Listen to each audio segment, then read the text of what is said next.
This is The Basketball Show with Shane the Hammer Heel.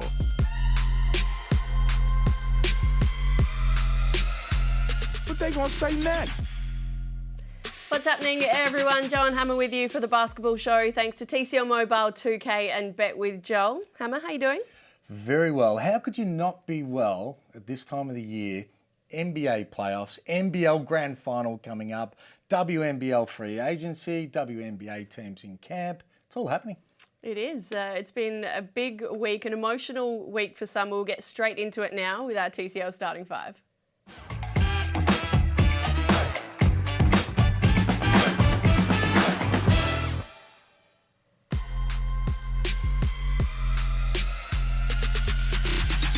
You mentioned the grand final. The Sydney Kings are through. They won Game 2 over the Hawks yesterday, 99-87 in the end. A big margin, although it was tight up until that final minute. What did you make of it? They were too good. They were too good. They were too good on Friday. They went down to Wollongong, pulled their pants down in the second quarter, beat them by 21 in the second quarter. My big question mark was, how was Jaylen Adams going to come back after being out for a period of time? Well, he came back by dropping 30 and then went again. But the atmosphere in Sydney, for the people who haven't been out to a game, get out there because the atmosphere was off the charts yesterday. Probably the loudest I've heard at Kudos Bank Arena. Do you think it was the difference down the stretch? Because there was a point there when I really thought the Hawks were coming. They were sort of poised and calm out there and just making their way. 2 points in it with a minute to go, and then that man goes and drops that insane three over Justinian Jessup. I mean, the crowd always helps, but at the end of the day, you've got to have players that can make big plays out of nothing. And that was the difference between the two teams. The Illawarra Hawks didn't have guys down the stretch that could make something out of nothing. Their key guys, Jessup couldn't stand up and make anything. Thought Harvey made some shots, but when they really needed it, couldn't. Rattan Mays, so they need to rebuild. They got a lesson from the Sydney Kings. Yeah, it didn't help when Harvey was fouled out as well. What about the Hawks? What is next for them? What do they need to do to take that next step? That's 2 years in a row. They've made that semi-final, but just not been able to get that final hurdle over the way. Well, first of all, they need to sign Brian Gourjian. I mean, he's the key because after that, all the little pieces can fall into place. And then they need to get a proper point guard. I think they haven't got that position right the last couple of years. And Rattan Mays, while he was much better in the second half, I just don't think he's that distributor that they needed. And they need to fix that because they've got the pieces of a really, really good team, as we've seen. Can anyone now stop the Kings? Nope, I don't think so. Not the way Melbourne. In my opinion, Melbourne's going to get through. But Melbourne aren't playing great basketball. They're going to have to turn things around at the offensive end. We know they like a grind, but I don't think they've got the players that can make the big shots like the Sydney Kings. It's going to be interesting. What a dream come true for the NBL. Start of the year, if they had said, we want Melbourne, Sydney for the first time ever. Yeah, they've never played off in the grand final. I don't think so. No. And to be able to, two biggest populations, and it'll be intense. Can't wait. All right, very quickly, NBL Awards Night was last week. Jaylen Adams, MVP, no doubt about it. Backed up again, 30 and 29 in the semi-finals. So have a look at that. The great Andrew Bogut presented him with the I love award. when he lifts this above his head as well. That did make me laugh. And that was probably quite a nice moment for the Kings before that game. His teammates now get around him, and it was almost sort of galvanising and great energy before they then hit the court and they're very close. Put the Hawks away, yeah. Even watching them practice, a lot of banter, a lot of fun. They're doing it with a smile. They work hard. You can tell they're a really close group, and they certainly would have got up seeing him be able to get that award. And that's what the good teams do. They share in each other's success. It's not just about themselves. When your teammate has success, and you see them on social media, they get around their teammates all the time. Quick one on JLA. So he was top 3 for the MVP, but didn't get most improved. You highlighted this to me before. It does sound weird when you actually say it out loud. Yeah. It doesn't really make sense. I don't know what the stats show because Pinder was a massive It was great. He was improver. great. Yeah.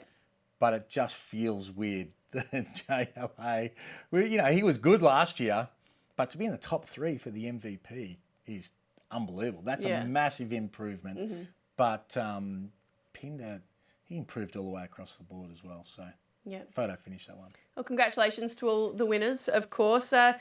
The teams that aren't in the NBL finals have obviously started looking at their rosters for next season. Nathan Sobey re-signing with Brisbane. 3 years. Sunday Detch, Adelaide, 3 years as well. What do you think that teams really need to be doing at the moment and going after to try and build, I suppose, for next season? Well, I think the first thing is you're evaluating your own team, your own free agents, and trying to lock them in to build a nucleus and keep that going. And, you always revert back to the Wildcats of keeping 5, 6 players together all the time, and you create that consistency of success. And, you need those key players. But both those guys, they're really good signings for Brisbane and Adelaide. WNBL, free agency as well. You've had a busy morning on the phone, agents and all that kind of thing. Talk us through it. All happening. And half the league is going to be new coaches. So it's sort of not, some of the teams aren't ready. They don't even have coaches. Yeah. So it's really hard. And the WNBL free agency doesn't move as quick as what NBL does. And a few little things in there. The Perth Wildcats. Well, I was going to ask. I have Bendigo Wildcats written down here. Yeah. Thanks, Director Dave. Well, I need you to explain that to me. Well, SEN own the Perth Wildcats, and SEN just bought Bendigo. Okay. So I think it's Danny Mills is the GM of the Perth Wildcats. He's going through the process to select the coach for Bendigo and going through the process of free agency and trying to sign players. So interesting sort of mix there. The coach of the year, Ryan Petrick, he's not signed. And he might be in Bendigo. Does it not create a conflict of interest? Well, I mean, that's the first thing that comes to mind, that's all. Yeah, no, I don't think so, because 2 different leagues and owned by the same buyer. I mean, that's all good. It's just interesting the timing that there's a lot of teams aren't in the market yet because they don't have, the Perth don't even have a general manager, I understand, at the moment, nor a coach. And they made the grand final. And they've got 1 player signed, I think, in Sammy Wickham. So, it's interesting, very interesting times. From a Flames point of view, are you sitting pretty right now? Oh, I mean, we've got our key players, our foundations, with just signing Froling and Shila's on a multi-year deal, and Kalani and Kira. So we've got a nucleus of, 4 players, but probably a couple more to re-sign as well. So, and then you head to free agency. You're trying, I'll be looking forward to having imports this year, so that'll be good, and a bigger budget to be able to work with. Thank you very much. You've done these ones. We'll see. Alrighty.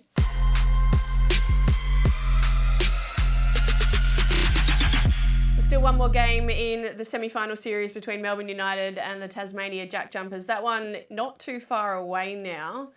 1 game apiece. Melbourne 11-point winners in game 1 on their home court. Tassie went and shocked just about everyone. They did. Winning game 2 down there in Tassie. This is a game 1 in Melbourne. Hey, before we get to this, where's the leaderboard? We don't have one for this week. Because I'm on top. I don't think so you we are. don't even talk about the scores anymore. We'll check in next. We'll check in next week. Well, we've got to include this. This is what I said. They were going to get a lesson, the Jack Jumpers. So it was great. We were all being all over them and how good it is. In the first game, they were going to learn the difference between regular season and the playoffs. 19 points the difference at 3/4 time, and they did that. The good thing for them is they were licking their wounds. They went back and they play so hard, play with so much belief, and that's exactly what they've done all year, and they were able to bounce back in game 2. Now the game for tonight goes back to Melbourne, and you would have to think the big dogs are ready to play. It goes back to like it was in game 1 for me. You think Melbourne will get it? I think they will. The thing that Tassie's done really well is they've held Melbourne to an average score of 73 points. It's been very much a defensive series. It has. And this is what worries me for Melbourne United if they play against the Sydney Kings. They just don't have the same amount of players that can break out and make big plays like Adams and Clark and Martin and these guys that can just get off at any time. So they need to find a way to break loose, get the tempo going their way tonight. And I think if they do that, they get a win and then go in with a little bit of momentum. What about Tassie? Who's the key? How do they get it done this evening? I just can't see it. I mean, they need a miracle. They really do. They need a miracle to be able to win this on the road. Taking words from your own mouth, I don't care. No, I do care. I would love to see Tassie win this. I would love it. It wouldn't be as good grand final if Tassie were in it, but yeah, it's going to be tough. They're just going to have to make shots. They're going to have to get hot. They've got some guys that can do that, but I'm not sure they can do it for the overall game. I think the big dogs, they will be so focused. Dean Vickerman would be spewing with game 2. Yes. You've got Melbourne? Oh, yes. I'm taking Double Tassie. figures. I'm taking Tassie for Double the sake figures. of our leaderboard, and 10 plus. we'll check in next week. Yeah, okay. Breaking all the big news in basketball with Matt Logue. And he's in the studio for the Lowdown this week. Matty, how you doing? Very well, guys. Pumped. Grand Final series coming up, and Mate, you look tired. Long year. mate, he's You a look long like you year. need a kip. Mate, I do several. That and having a little one at home, obviously. Yeah, that does make a big difference. But yeah, bring on Grand Final series. The Harbour City's rocking, and Jaylen Adams. Hey, how good? We'll get to him in just a moment. I want to ask you about Brian Gourjian first, though. Yeah. There's been a bit of speculation about his future at the Hawks. He kind of addressed it in his press conference after the game yesterday. Yeah, he opened the door for an exit from the Hawks. A very emotional Gourjian about what he's been able to achieve there in 2 years, 2 straight final series. But the mail that I'm getting, and strong mail, is that it's leaning towards Gourj not being at Illawarra, which would open the door for any NBL club to say, hey, regardless of our plan, we would like to have a conversation with the master mentor. The other option, and I'll get Shane's take on this, whether he thinks it's achievable or would keep Gourj busy enough, but make the Boomers role full-time in the lead up to Paris. I don't know if that works, or do you still think that NBL itch is there, particularly after the Hawks didn't... One of the all-time great timeouts, by the way. That was awesome. We couldn't play it because of the amount of F-bombs, but Gourj is so good about calling people out, but he does it in a way where you accept it and you go and get it done. I don't think so. I don't think it is a full-time role. I think Gourj needs to be coaching. If anyone could do it, he could do it, but I think he would want the hands-on of the day-to-day to be able to do that. So what about South East Melbourne? It's got to be South East Melbourne. They've been re-signing Simon Mitchell for a number of weeks now. It hasn't happened yet. Put it this way, if Gourjian becomes available, you're going to have a chat. You'd be silly not to. You have to. So watch this space. It'll be fascinating. But the other layer to it is the fact that all these Hawks players have re-signed, like Froling, because of Gourj. Gourj is fiercely loyal. So it'll be fascinating to see how it plays I wonder whether out. they've got coaches' clause that if Gourj leaves, then they contract becomes null and void. It's common Surely. practice. Yeah. Surely. That's coaching signings, player signings as well. We talked about it just before about the teams that aren't in the finals. The Kings obviously focusing on their grand final at the moment, but there are reports that they are in a good position to re-sign Jalen Adams. Yeah, I've spoken to the Kings and they've said that they're in a prime position. If he doesn't go to the NBA at the moment, there's no NBA deals on the table. But they want to keep him here, and why not? Like, geez, he's been fantastic. You know, we see here MVP. His dominance at both ends of the floor. His ability to make others better. People are saying one of the best Kings imports we've seen, which is of one season. If you win MVP and you're in a grand final and they win a grand final, you've got to be in that conversation. But, you want to see it for a little bit longer, and hopefully the Kings can retain him, because the atmosphere and the fans that are getting behind the Kings right now. Oh, it's epic. Is so good. And sometimes you want that continuity of your nucleus sort of moving with you. How much is he worth? Homicide's saying $1 million. And we've had, the likes of Bogut, Bryce Cotton. They're the players who have led the way in the NBL in recent times. What's Bryce Cotton on? Well, they're saying near $1 million. Well, he's worth every bit of Bryce Cotton, I would think.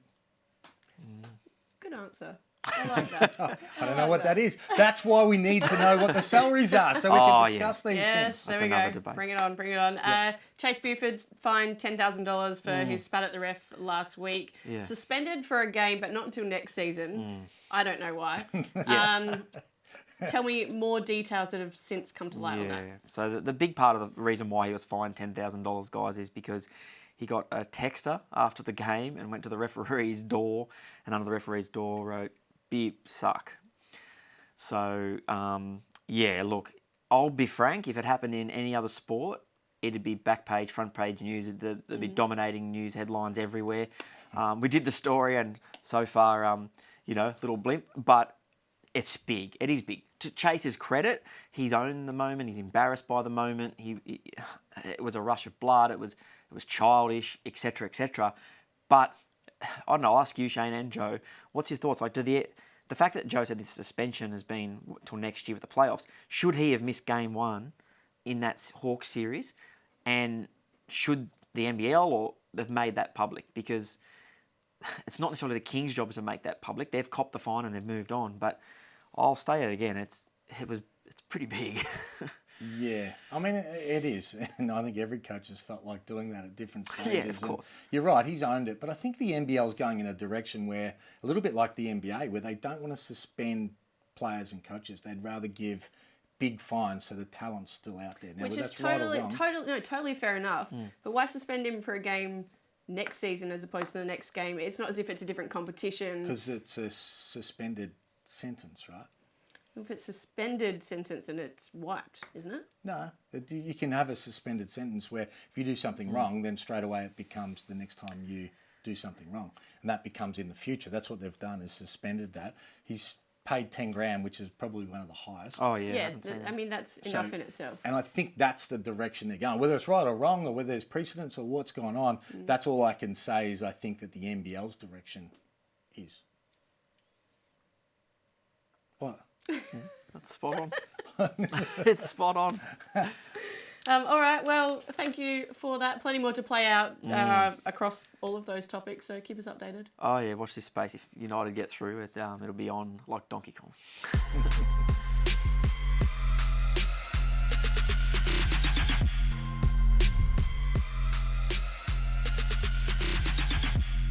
We are going in depth this week with someone who will have woken up a very happy man this morning. That is, of course, Kings coach Chase Buford. Chase, thanks so much for being on the basketball show.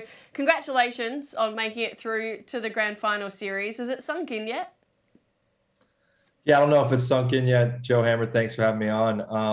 It's been a whirlwind of emotion. I think with the Grand Final coming up soon, my mind immediately flipped on to what's next and started evaluating Melbourne and Tassie. Chase, the thing I love about your team and what you've been able to create most is, and being out to a couple of practices, is the togetherness, the way they play, a bit of banter, a lot of fun. They're playing with a smile on their face, and must be enjoyable to coach.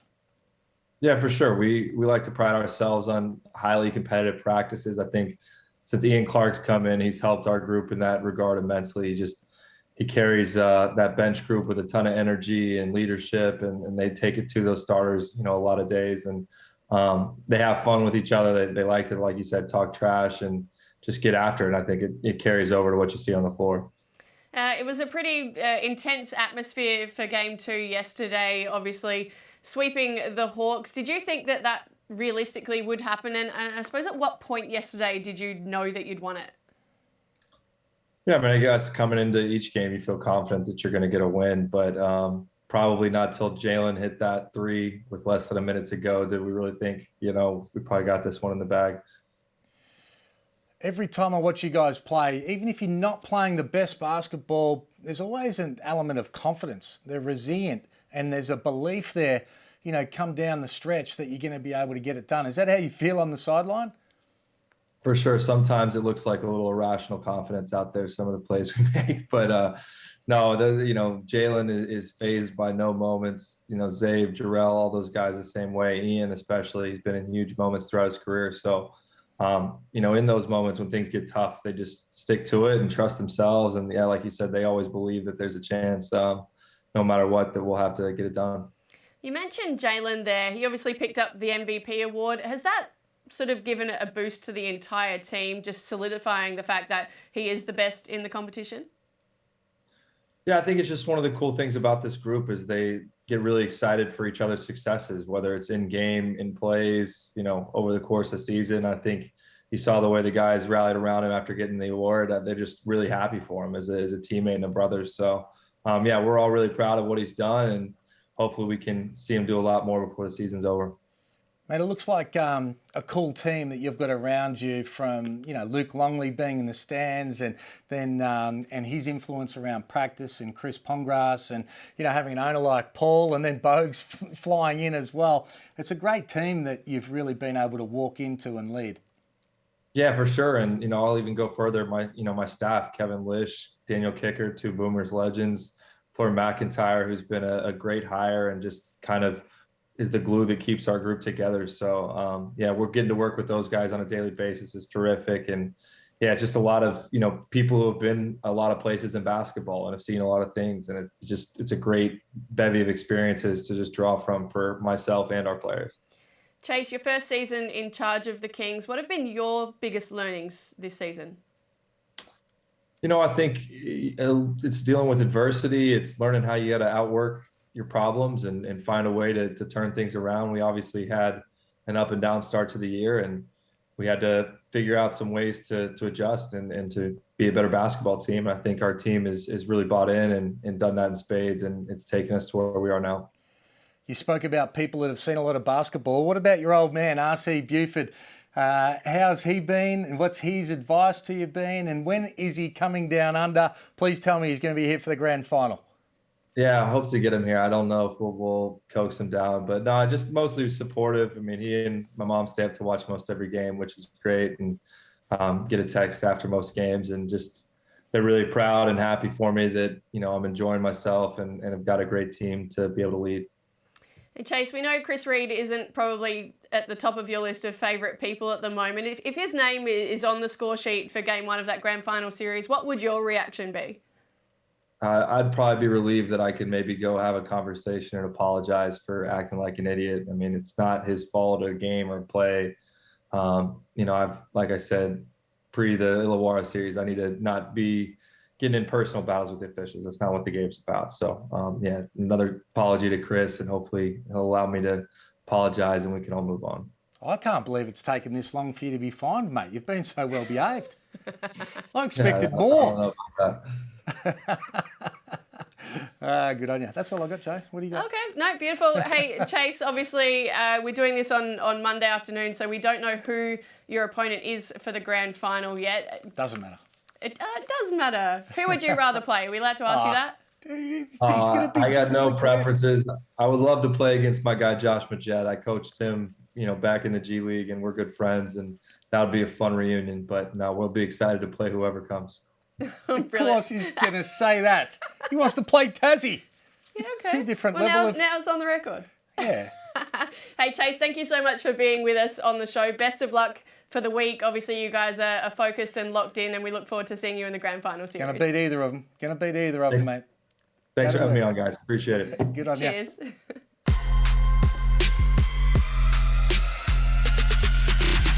Time for points made. Thanks to Bet with Joel. We'll bring in former NBL MVP Derek Rucker. D, how you doing this week? Very well, Joe. Public holiday. What is better than to be doing points made and getting a W? Is it public holiday today? Maybe in Queensland. Is it public holiday? Labor Day, Joe. It is. That's not fair. Public holiday for him every day. Yeah, that's true. That's true. All right, we are talking NBA. There are 4 teams left in each conference. Yep. We'll start in the East. Who are the Heat playing in the conference finals? Celtics or the Bucks? D?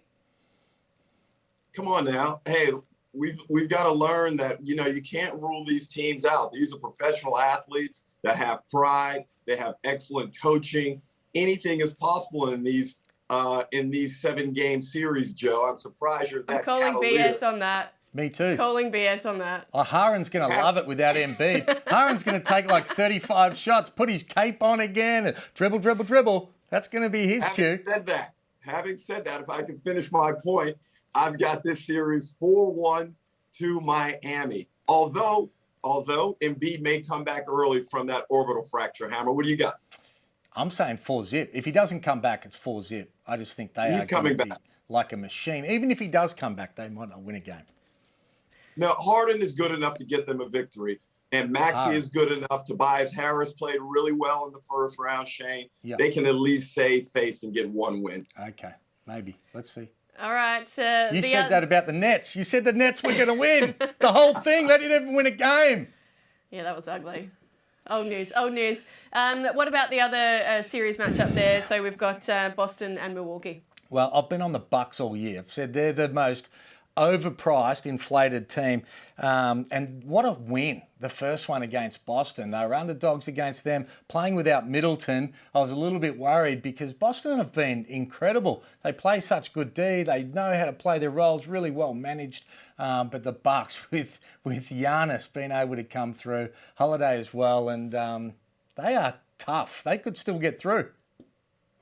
Shane, this is the beauty of having a superstar of the character of Giannis Antetokounmpo because, the guy just puts in every single night he's out there. He understands context. He realized he needed to have a big game today. He went out there, got it done. Holiday, again, another quality person. The guy gave up a season of his career to support his wife. So we know what he's made of. And the Bucks are just, Coach Bud cops a lot of criticism for perhaps not being one of the more astute coaches in the NBA. But he's got a championship, Shane. And these guys, again, have a lot of pride. They know what it takes to win. And this was a bad loss for Boston. Definitely was. What about over in the West? Grizzlies' home court advantage against the Warriors. They went down 117-116. Dee, how do you see that series going? This is a tough one. I really liked Memphis, but, Shane, out of me and Shane being the more emotional one to live through ups and downs as a player, he could probably understand what Ja Morant was going through the other day, a big high after the win. And then you got to come play Golden State, reset yourself emotionally. And look, Memphis did a pretty good job. They should have won the game, but they didn't get it done. And now I'm worried, Shane. They've lost home court advantage. This might be a 4-2 Golden State. You didn't think that Memphis were going to win this series, though, did you? They knocked them out last year in the play-in. Yeah. I think with the experience... We're looking at a completely different Warriors team this everybody year. back in action now and the experience of Golden State and Steph back into the starting lineup, you'd have to favour that they were going to be able to come through. They're just built for this, and you just think that it's just set up for a great Western Conference final between Golden State and the red-hot Phoenix. Well, that's the other series matchup. Sorry, Dee, go on. Joe, but do you love how Memphis play? They're exciting. Like, they're youthful, they're athletic. They're a real promising team for the future. They're so much fun to watch. This entire series is going to be awesome. But I think I'm with Hammer in terms of the fact that the Warriors get through. Don't forget, Draymond was ejected in Game 1 in that second quarter, so they've still got a decent sort of caliber player with him. What about the way he got kicked out, though? Oh, it was great. It was great. What a showman. Yeah, he celebrated. You know what? Get your money's worth. If those moronic referees and whoever reviewed it up in New Jersey or wherever, if they're going to kick you out for that junk, hey, man, I'm all about it. Go out in a blaze of glory. Exactly. Lap it up. Okay, so Suns and Mavs, D. Wow. This is dangerous for Phoenix, I feel. Like, the Mavs weren't great in their series against Utah, but they've got Luka, and now they've got Brunson, and Dinwiddie is playing really good basketball. Phoenix needs to be much sharper than they were. Booker is going to have to recover. He didn't look well when he came back. Look, obviously Phoenix are the better team, but at some point Luka is going to break through and advance his team deep into the playoffs, and I wouldn't be surprised if it's this year, Hammer. He is, but I just can't see it happening against Phoenix. They're just too solid. And a little bit like Milwaukee, just the character of their players, the roles that they accept, and you just know where the big dog is, everyone, how they fit in and how they can contribute to the overall success of the team. They just look like a machine to me. And whilst the Mavs have got the firepower that you spoke about and probably more flair and overall sort of natural talent, you just can't see Phoenix getting done. And going to the finals last year, just that confidence and belief, they know they're going to get there again to the final. Whether they can beat Golden State, I'm not sure, but they're going to get through this. And Joe, here's a little piece of information you probably didn't realize, but back when Hammer and I were playing, you were still asking your parents if you could get a drink of milk out of the fridge. Shane was you know who his nemesis was? Rick Brunson, the father of Jalen Brunson.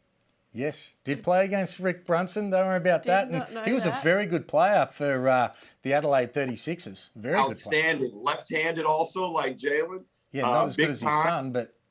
Yep. No, well. Then again, we'll say that about me. Oh, I don't know. Not as good as my daughter. What? No, they will say that. Yeah. That's what I'm saying. Alrighty. Dee, thank you so much for that. I'm sure there was more, but I've definitely forgotten it. So you go and enjoy the rest of your public holiday, and we will speak to you next week. You watch, he's going to put in double rates because it's a public holiday. You watch his invoice. Director Dave, send it back. All right, guys. Thank you. Catch you later. All right, well, that is all we've got time for. That was He's fun. predictable, isn't he? It's ridiculous. 2.5 times for public holiday rates. Unbelievable, Rucker. I love that. I love that. Great time. Yep. Great time. Grand finals. NBA finals. Good How time. Good time of year. What are you looking forward to this week the most? I think game 1, grand final of the NBL. Hopefully it's Melbourne and, well, I'd like to see Jack Jumpers, but it's not going to be, let's be honest. Melbourne and Sydney. Melbourne and Sydney would be Sunday. Sydney and the Jack Jumpers would be Friday. We will talk about game 1 next week. We will. All right. Thank you guys for watching. Thank you to TCL Mobile, 2K and Wet with Joel. Until next time. This is a co-production by News Corp Australia and Closer Sports.